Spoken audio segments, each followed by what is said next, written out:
జిల్లా Peerzadiguda municipal corporation పరిధిలోని BRS పార్టీని బలోపేతం చేయడంలో భాగంగా BRS party working president KTR ఆదేశానుసారం మేడిపల్లి బీఆర్ఎస్ పార్టీ కార్యాలయంలో నిర్వహించిన సమీక్షా సమావేశంలో ముఖ్య అతిథిగా మాజీ మంత్రి మేడ్చల్ శాసనసభ్యులు చామకూర మల్లారెడ్డి హాజరయ్యారు.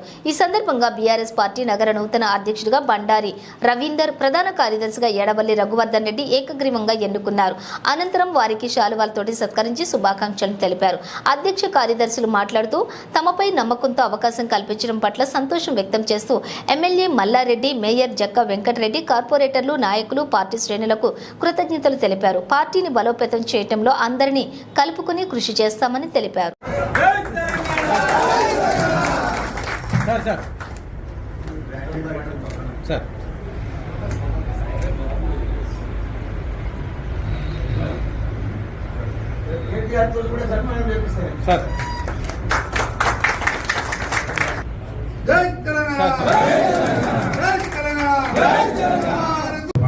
ఇక్కడ ఇచ్చేసిన నాయకులందరికీ, మహిళలకి, అన్నలకు, అక్కలకు అందరికీ పేరు పేరు నమస్కారాలు తెలుపుతున్నాం. సార్ ఇప్పటివరకు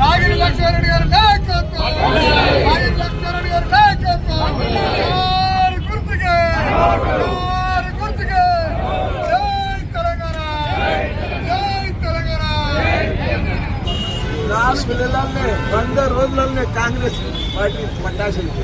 ఎందుకంటే వాళ్ళ అంత ముఖం మార్చి ప్రజలకు కూడా తెలిసిపోయింది. కాంగ్రెస్ పార్టీ 100 రోజులలో ఇంత మోసం చేస్తుందా, ఇన్ని గ్యారెంటీలు అన్నారు, 13 గ్యారెంటీలు అన్నారు, 6 గ్యారెంటీలు అన్నారు, 1 గ్యారెంటీ కూడా కంప్లీట్ చేయలేదని తెలిసిపోయింది. 2 జాతీయ పార్టీలు కూడా ప్రజలకు మోసం చేసిండ్రు. ప్రజలకు నమ్మకం లేకుండా అయిపోయింది. వాళ్ళకు 2 జాతీయ పార్టీలకు కూడా ఓటు అడిగే హక్కు లేదు. ఓటు అడిగే హక్కు ఎవరికి ఉందంటే కేసీఆర్కే ఉంది, బీఆర్ఎస్ పార్టీకే ఉంది. ఎందుకంటే ఇలా మేము ఒక్క గుజరాత్ కూడా మున్సిపాలిటీ చూసుకో, 142 మున్సిపాలిటీలలో మా మేయర్ గారు మేమందరం కలిసి ప్రతి రోడ్లు వేసినాం. ప్రతి కోట్ల రూపాయలు పెట్టి ప్రతి మున్సిపాలిటీలో తెలంగాణలో పెద్ద పెద్ద రిజర్వాయర్లు కట్టాం, 1000 కోట్లు కట్టాం.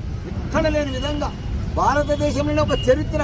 ఇన్ని రిజర్వాయర్లు కట్టి తెలంగాణ రాష్ట్రంలో ఏ రాష్ట్రంలో కూడా లేవు ఇన్ని రిజర్వాయర్లు. ప్రతి కాలనీకి, ప్రతి డివిజన్కు, ప్రతి మున్సిపాలిటీకి 3 వేసి 4 వేసి 5 వేసి రిజర్వాయర్లు కట్టి పైప్ లైన్ ఇచ్చి ఇంటింటికి నింపించిన ఘనత మా సీఎం కేసీఆర్. ప్రజలు గుండెలలో పెట్టుకుంటుంది ఇవాళ కూడా మా కేసీఆర్. ప్రజలు కేసీఆర్ కాంగ్రెస్ని నమ్మతలేరు, బీజేపీని నమ్మతలేరు. రేపు ఎలక్షన్లో చూడండి, ఇక్కడ ఊళ్ళలో కొద్దిగా మోసపోయారు, కానీ వాళ్ళు కూడా ఇప్పుడు రియలైజ్ అయిపోయారు. మా గ్రామీణ ప్రాంతం ప్రజలందరూ కూడా ఇప్పుడు మళ్ళీ మాకు కేసీఆరే కావాలి, మాకు కేసీఆర్ మీదనే నమ్మకం ఉంది, మాకు బీఆర్ఎస్ పార్టీ మీదనే విశ్వాసం ఉంది, మేము ఓటు కారు గుర్తుకే ఓటేస్తామని చెప్పి పెద్ద ఎత్తున ప్రజలందరూ కూడా ఒక ఉద్యమం మాదిరిగా చేస్తున్నారు. ఎంపీ ఎలక్షన్లో మాకు 11 సీట్లు వస్తున్నాయి. రోజు రోజు మాది మారిపోతుంది. రోజు రోజు కాంగ్రెస్ బీజేపీ పడిపోతావు. కాబట్టి పెద్ద ఎత్తున 11 సీట్లు మేము గెలవబోతున్నాం. బీఆర్ఎస్ పార్టీ కారు గుర్తు. జై తెలంగాణ, జై